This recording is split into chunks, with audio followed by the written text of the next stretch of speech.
Today we're observing the fast of Shivasar Tammuz.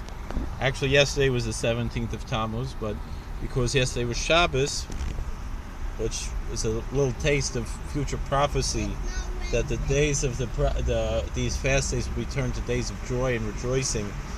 But still, we pushed off the fast and observing it today, even though it's the 18th of Tammuz. Now, our sages tell us in Mishnah Tainus, the Chamisha Dvarim Ir Lavisenu Shivasar Tammuz. There are 5 things that happened to our ancestors on the 17th of Tammuz.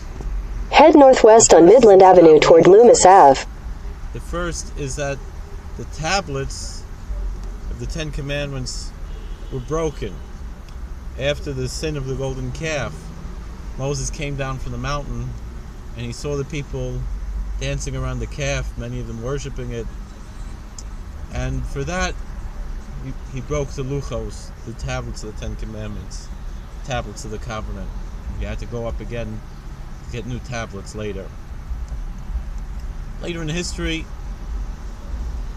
other things took place on this fast day. The city of Jerusalem, the walls were breached in the time of the first temple. In 500 feet, turn left onto Midland Avenue.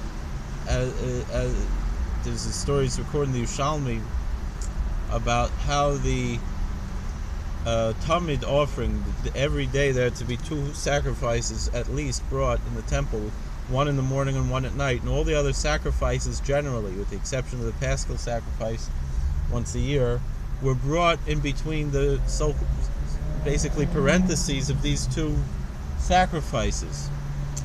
So on this day of Shivasar Tammuz, the city was destroyed. Not the city was destroyed. On this day of Shivasar Tammuz, I'm fasting, so I'm a little bit not a full mental capacity. On this day of Shivasar Tammuz, the Batal Tamid, the daily sacrifices ceased to be offered. And of course all the other sacrifices went along with that. All the sacrifices ceased because of at least on earth. In heaven, Elijah the prophet is bringing sacrifices, and the prophet Hosea tells in the Shalma Params Fasenu, the words of our lips come in the place of the sacrifices.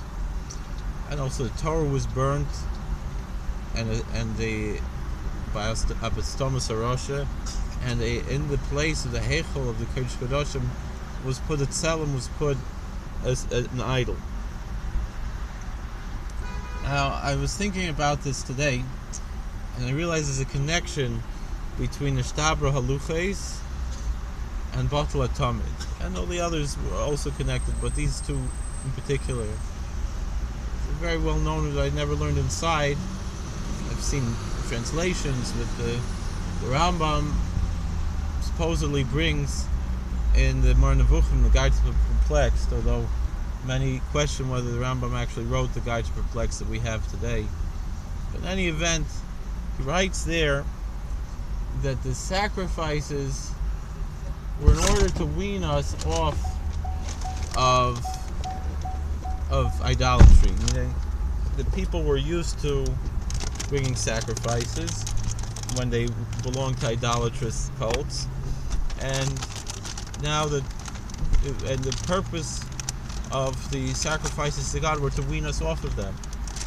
Now, of course, there's a whole discussion as to whether or not they were actually worshiping an idol when it came to the golden calf.